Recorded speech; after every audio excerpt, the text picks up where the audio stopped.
So while we see protests that are overwhelmingly peaceful, when some bad actors engage in property destruction or violence, the Trump team says, see there, now we need to escalate further.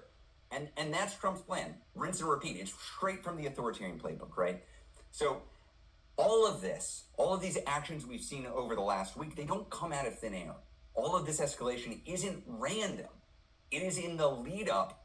It is in the lead up to this birthday military parade that's going to cost something like $100 million of taxpayer dollars. This flamboyant and intimidating show of force that is intended to make Trump seem like a supreme leader of the United States of America. Now, I don't know how much of this is fully orchestrated. They fly by the seat of their pants. I don't know if they can find their butt with both hands. But we do know that it is scary and intentionally scary. That is what they are trying to do because Trump understands something that is fundamentally true. Fear is contagious and fear is demobilizing.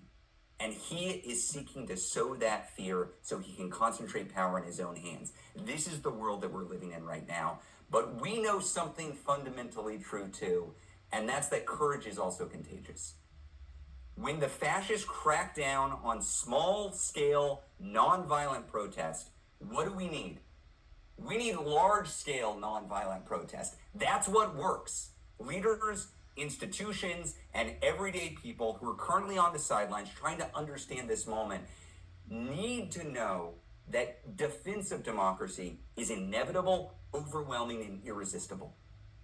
They need to see it with their own eyes. And this is where the good news comes in. Look, we've got 20,000 people on this call. There are going to be millions of people out this weekend. When we heard that Trump was planning this birthday military parade, we got to work on No King's Day.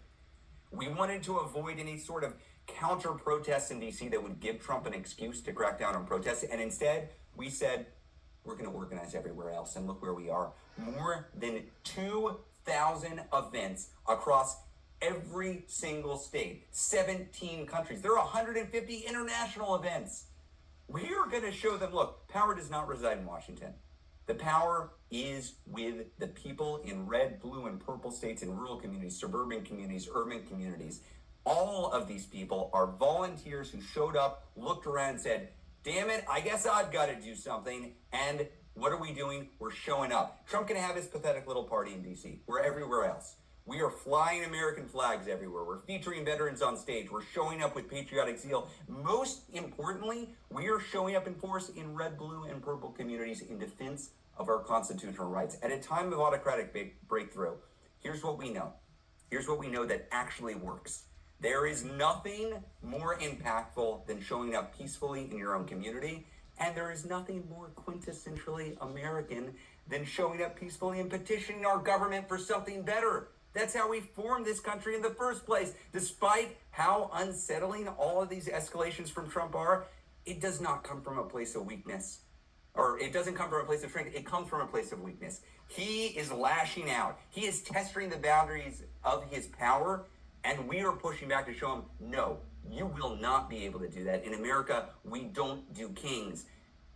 And that means taking action ourselves. So I'm going to ask everybody to do something. If you can pull out your phone right now, pull it out, and text No Kings, one word, NOKINGS, no spaces, to 59798.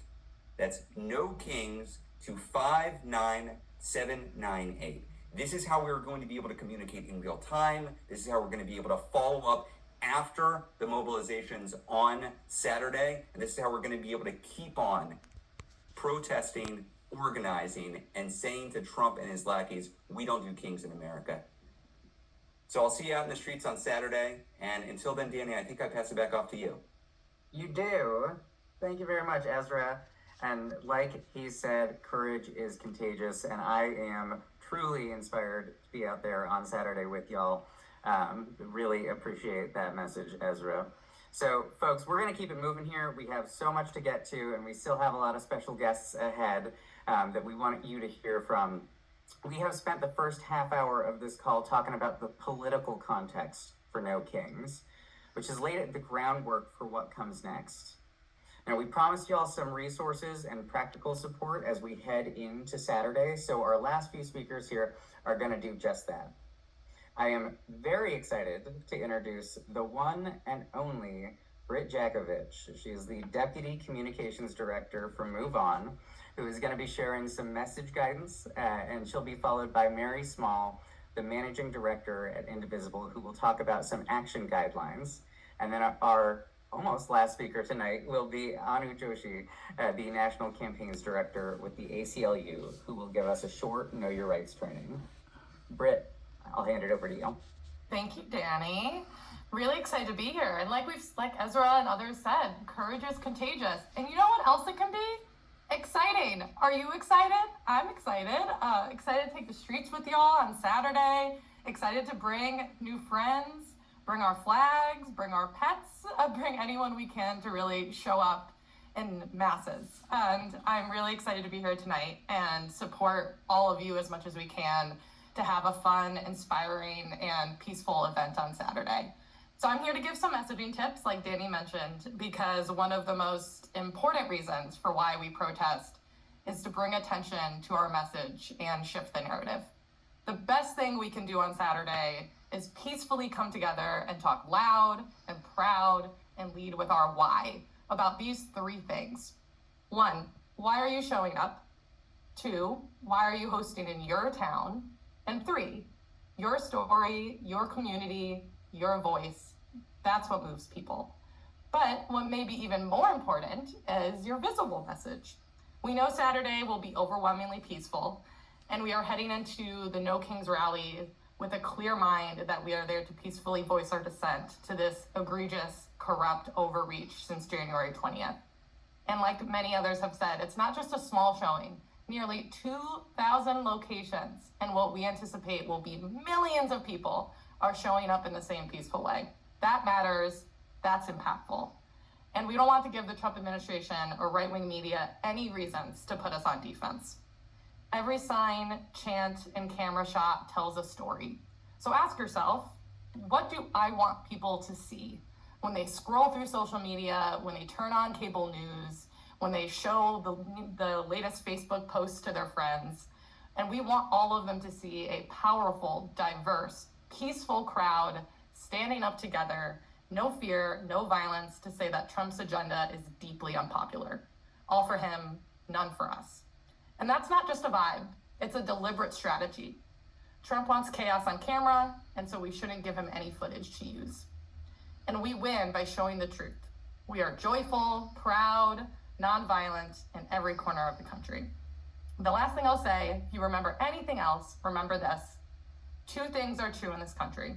We have no kings, and no president can stop people from peacefully speaking out. And on Saturday, all of you and millions of others across the country will do just that.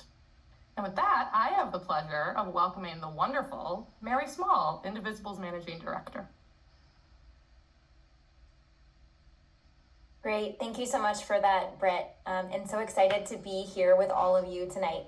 My job is relatively easy here tonight. I'm just going to go over the action guidelines that are agreed on by the No Kings Coalition that guide all of the actions that are going to be happening on Saturday. So all 2,000 of those, here are the action guidelines that we are putting in place. And the link for these is going to be dropped into the chat if you want to take a look there.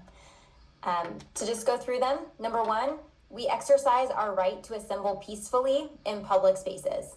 That means that we know our rights and assert them respectfully. Number 2, we remain calm, grounded, and composed.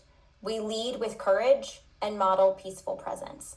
And just being in that place of self-confident courage and presence that is peaceful can help create the visuals that Britt was just talking about, and the atmosphere that we all want to have this Saturday. Number 3, we use de-escalation and mutual support to keep our community safe. The No Kings Coalition is committed to strategic nonviolent action. And along those lines, I want to pause here and name several resources that are available to all of you. These are going to be dropped in the chat, so please feel free to grab these links, to click on them, and make use of them. The first is a Peacekeepers Workbook. So this is a workbook to help prepare people for marshalling roles. It is not too late to actually reach out to your local host and volunteer to be a marshal on Saturday. again, just to try to help keep everything calm and composed throughout the day. There's also a link to the Marshals training, which is a training that occurred last night, actually, but there's a recording of it that you can watch if you want to be trained up as a marshal. And the third is a de-escalation worksheet with the 6 Ds. Many of you have been on those trainings and already know about those. But I really encourage everyone here, whether you're a marshal or not, to just take a moment to review those before Saturday and make sure that you have at least a couple tools in your back pocket should you need them. Okay, moving on. We amplify the message and not the mess. That means that we are going to stay focused on the cause and resist provocations that could potentially undermine the movement. So staying committed to why it is that we all decided to show up in the first place. Number 5, we support higher risk participants. This includes undocumented folks, trans and queer folks, BIPOC and disabled people, and others who may face greater risks for any variety of reasons getting to or being at events on Saturday. If we can go to the next slide. We respect the safety, privacy, and consent of everyone. So before photographing or live streaming others, especially higher risk folks, we check in and get their consent. But also we document misconduct by law enforcement or others when it is safe to do so. This looks like using tools like video, photos, or even written notes to record violations responsibly. Next, we prepare ourselves and each other. This means just knowing things like the meetup point, emergency points of contact, local legal support numbers, and exit plans. Share this information with your group, whoever you're going to a protest with. Always have a buddy, and just make sure that you have the information that you need throughout the day. And then finally, we take care of ourselves before, during, and after the protest. That means taking time to rest, reflect, and reconnect with your community before diving back in to take action together again, because we know that No King's Day, while it's a huge, joyous, momentous, power building and community building day, is also not the end of this journey. And so we look forward to taking action together again after this weekend. With that, I have the pleasure of handing it off to Anu Joshi, the National Campaigns Director for Immigration at the American Civil Liberties Union, to go through a very condensed Know Your Rights presentation. Thank you for that heroic effort. I will note that folks are dropping the longer version of this training in the chat if you want to take a look at that. Thanks so much, Mary. Hi, everyone. My name is Anu, and I'm with the ACLU, and I'm going to be guiding us through this Know Your Rights training. I'm actually going to be building on some of what Mary already started talking about, so that's great. And I'm just so glad you're all here, because we need all of us, especially at the end of what has been a very tough week.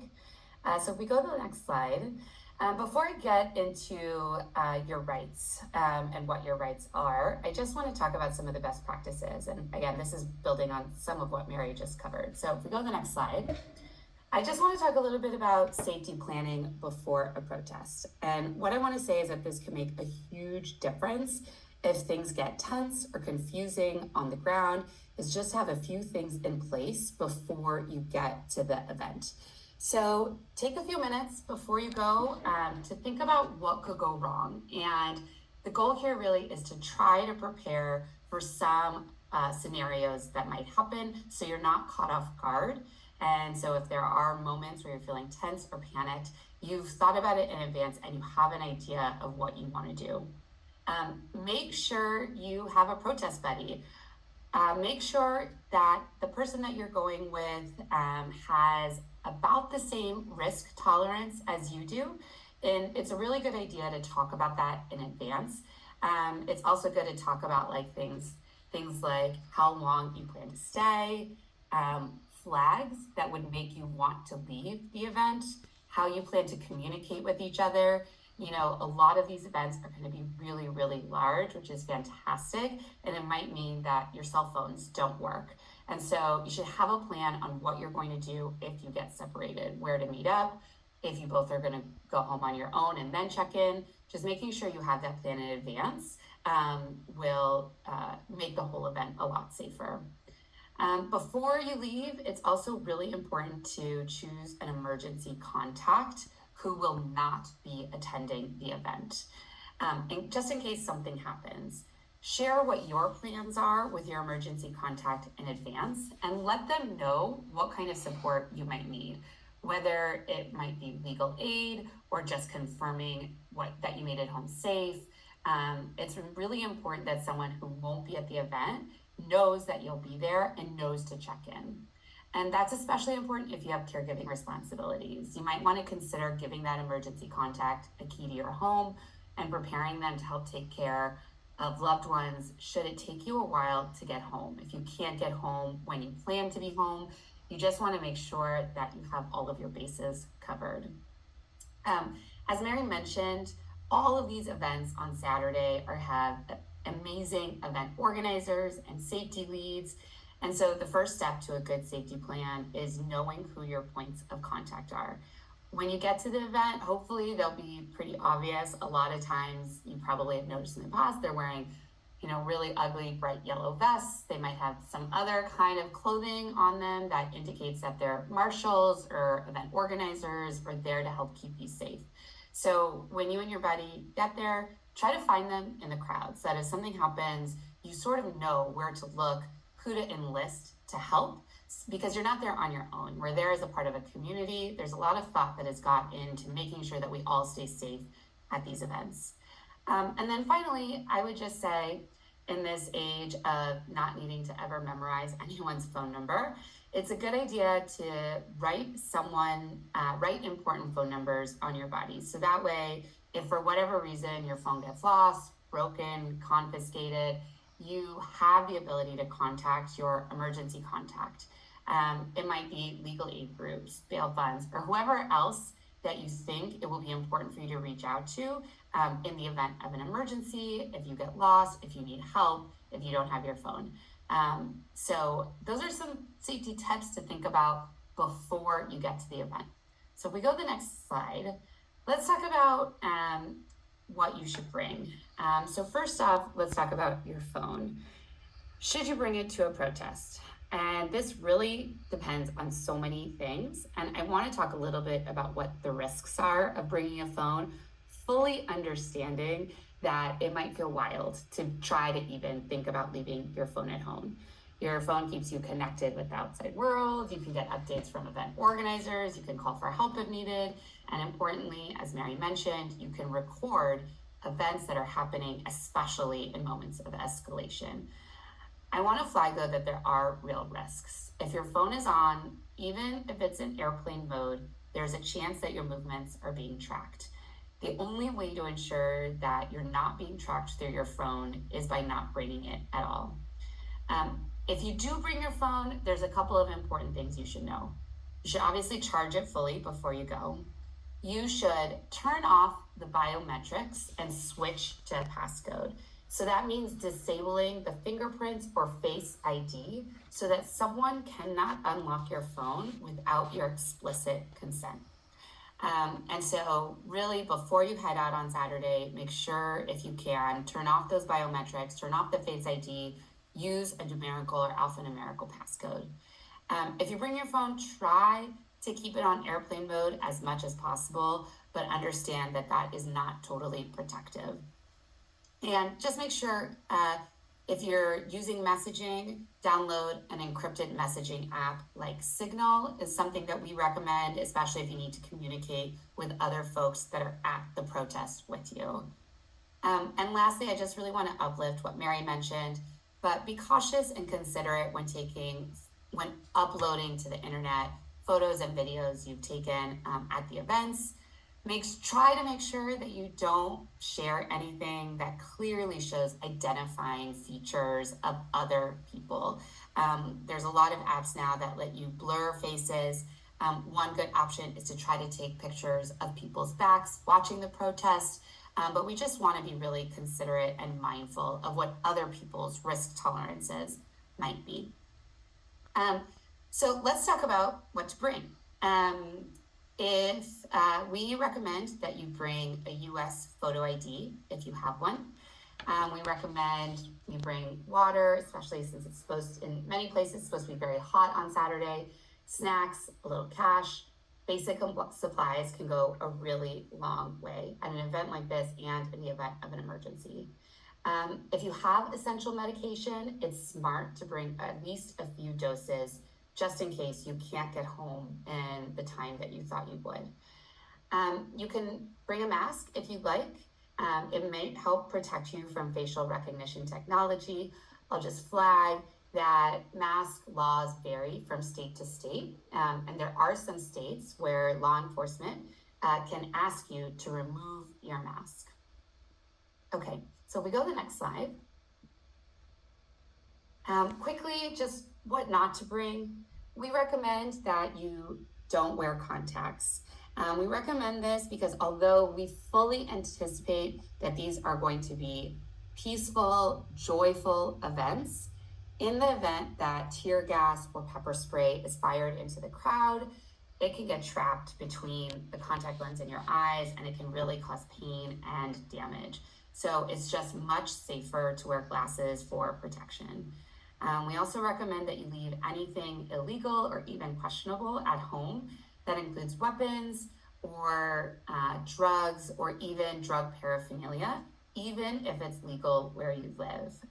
And don't bring anything you can't afford to lose. So that you don't want to lose, that you don't want the police to confiscate, that you don't want to leave behind. That goes for sentimental items, expensive tech, or anything you'd be stressed about if it disappeared. Okay, so let's go to the next slide. So let's get into your rights. So if we go to the next slide, what I want to start off with is really important for all of us to know that the Constitution protects everyone in the United States, and that's regardless of your immigration status or where you are or who you are. Now, having said that, we all know that the Trump administration has arrested immigrant leaders, activists, and students in retaliation. And so we want you to know your rights, and we also want you to think carefully about the risks, to create a safety plan, and if needed, we recommend consulting with a trusted immigration lawyer when deciding whether to participate in Saturday's actions or any protest actions. But our right to protest, march, and demonstrate is protected by the First Amendment. Now, it's important to know that the Constitution doesn't completely protect all types of free speech activity in every circumstance. So, for example, police and other government officials are allowed to place certain restrictions on speech in certain circumstances. And your rights to protest can vary based on a few very important considerations. I think the biggest one is whether or not you're on private or public property, and if you're on public property, whether or not the event required a permit. So if we go to the next slide, let's talk about interacting with law enforcement, because we know that one of the risks of attending a protest is interacting with law enforcement. And so to protect yourself, if you come into contact with law enforcement, we recommend that you try to remain as calm as possible and never physically resist. We recommend that you try to keep your hands visible at all times if law enforcement approaches you. Don't put them in your pockets. Try to keep them visible to law enforcement agents. And remember that law enforcement cannot detain you arbitrarily. They have to have reasonable suspicion that you've committed or are committing a crime. So if you are stopped, you can ask if you're free to leave. And if they say yes, or if they don't reply, you can walk away calmly. Now, one of the questions that often comes up when you're interacting with law enforcement is what questions do you have to answer and what documents do you have to show? There are some states, I think there are 7, where if law enforcement asks you your name, you have to tell them your name. In other states, you do not. You are allowed to remain silent. So I recommend that you take some time to research that and see if you are in one of those states. In the United States, if you are a U.S. citizen, you never have to show proof of citizenship to a law enforcement or immigration official, but they may hold you there for longer as they try to ascertain your immigration status.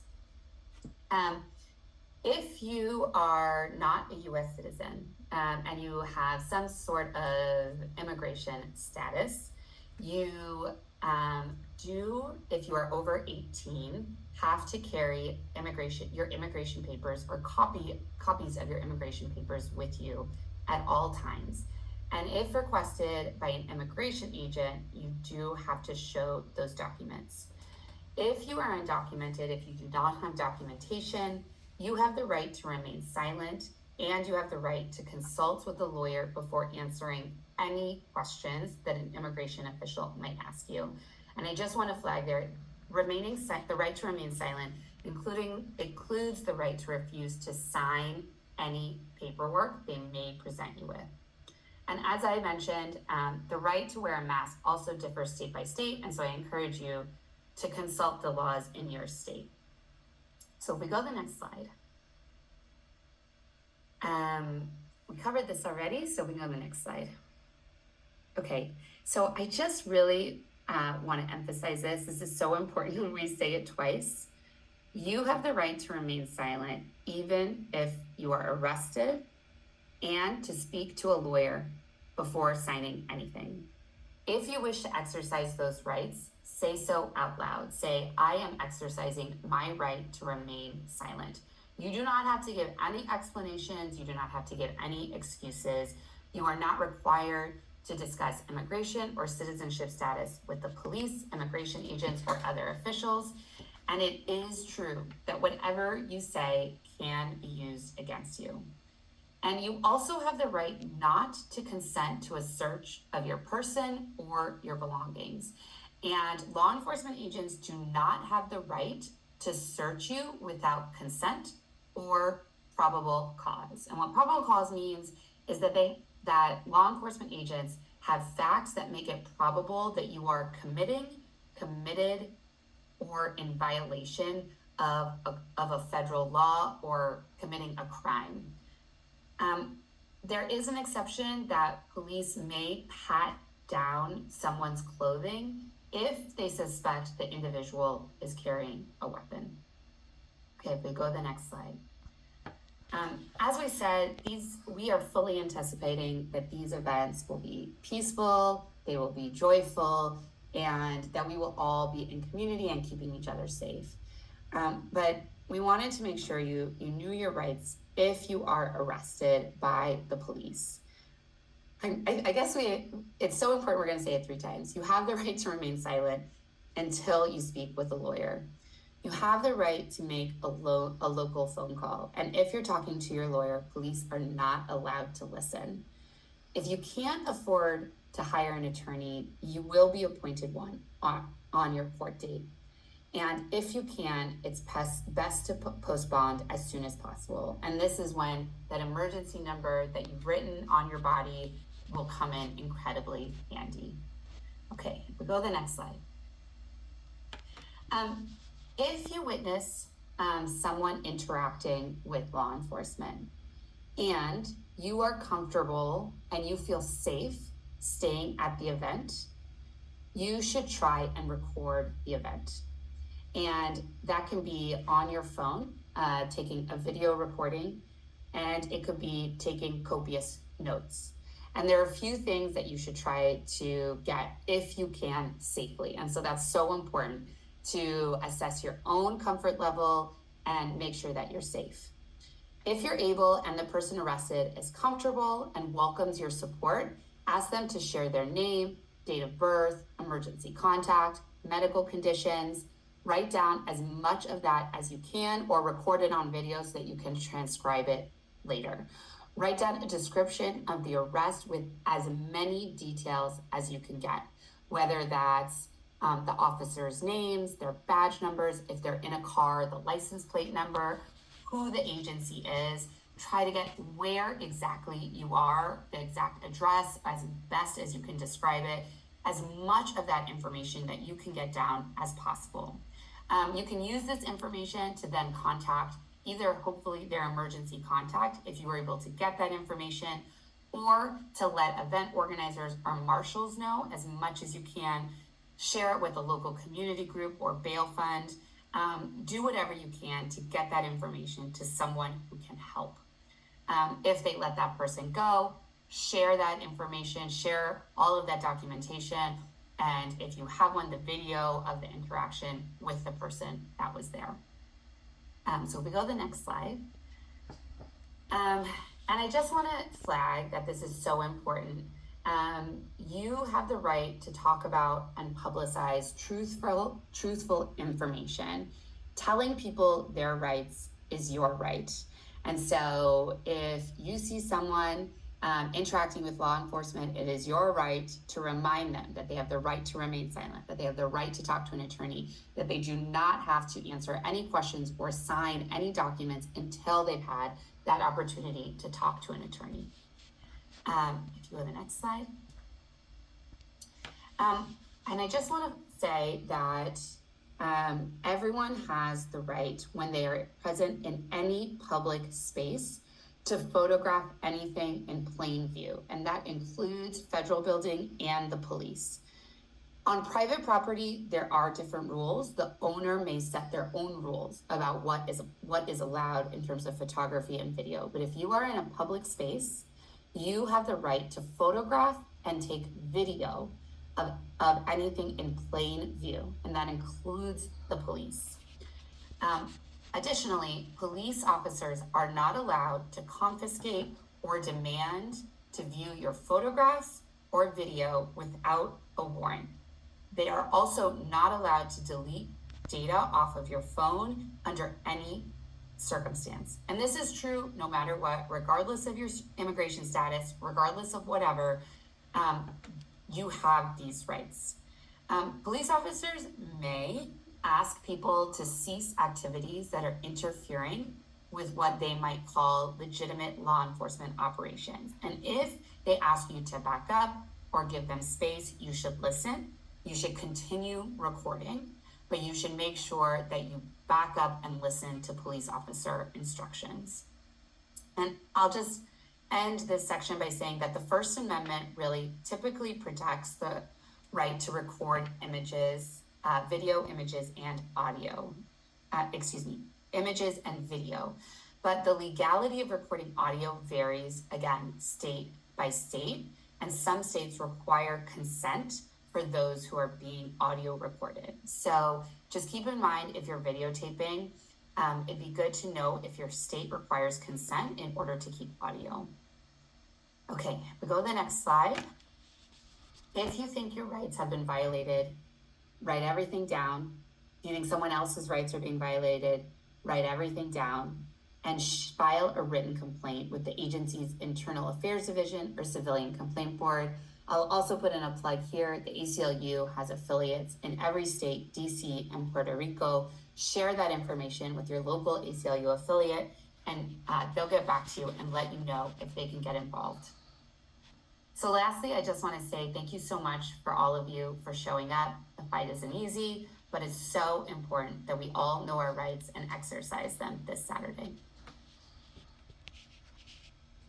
Thank you so much, Anu, and I'm so excited to see you this Saturday, along with so many of you who are on this call. And now we're just about to wrap up, but before that, we are so honored to hear from a truly groundbreaking voice in Washington.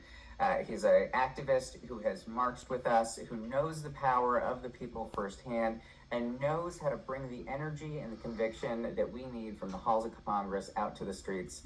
From Florida, fighting every single day for our democracy and against those who seek to tear it down, please welcome Congressman Maxwell Frost. Thank you so much. Thank you so much. Hello, everybody. It's such a blessing and honor to be with you here today. I'm Congressman Maxwell Alejandro Frost. I proudly represent Florida in the United States Congress.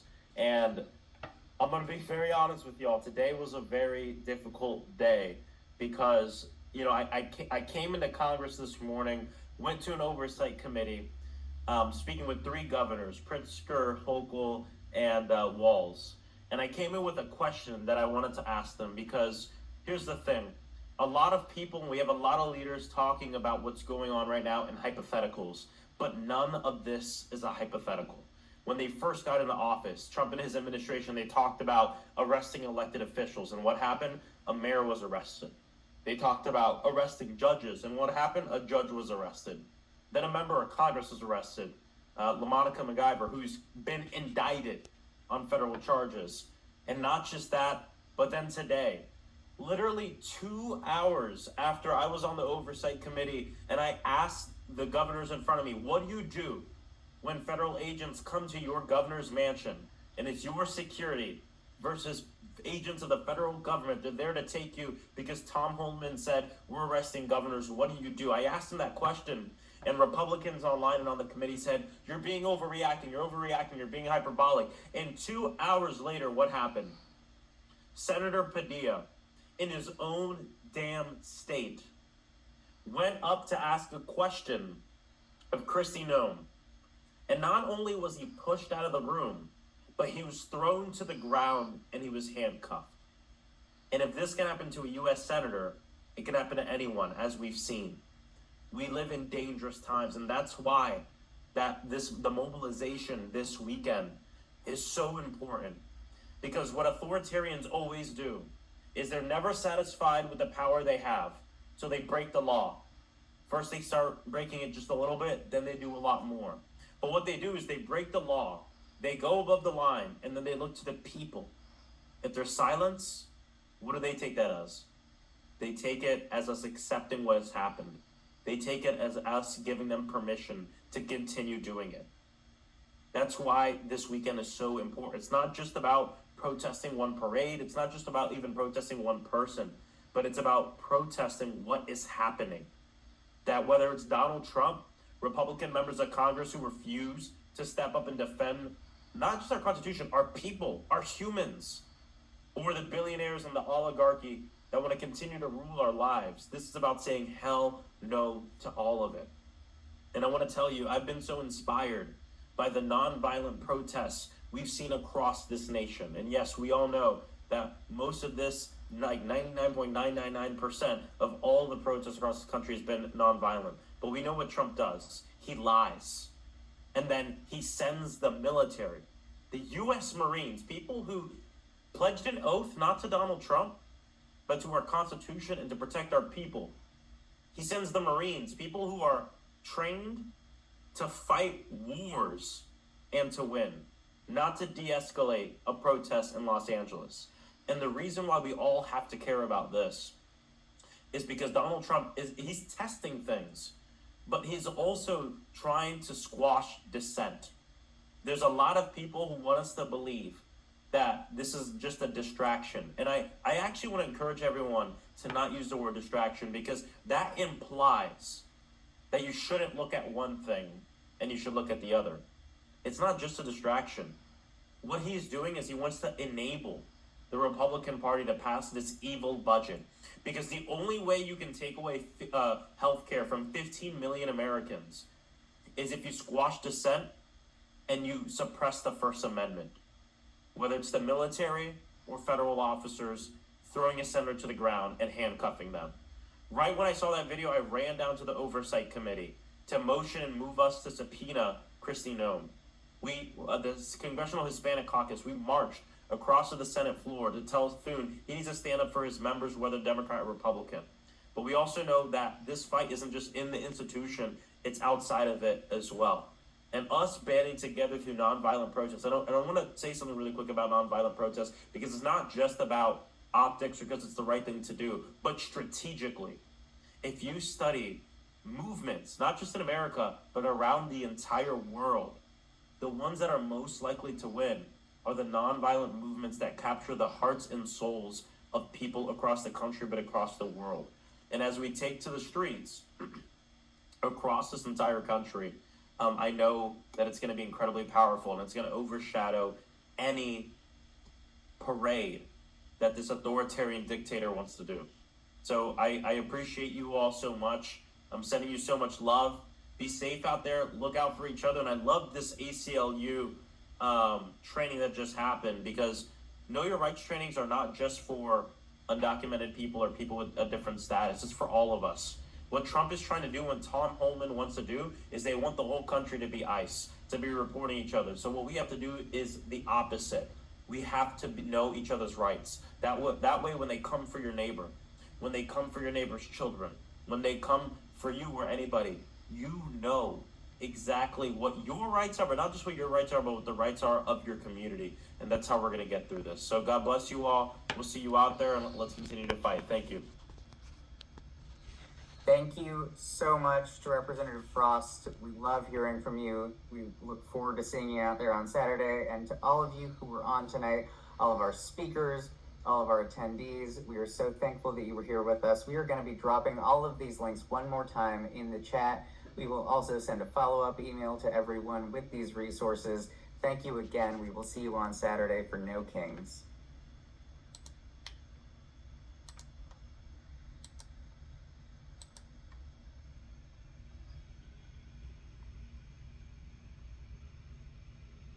Recording.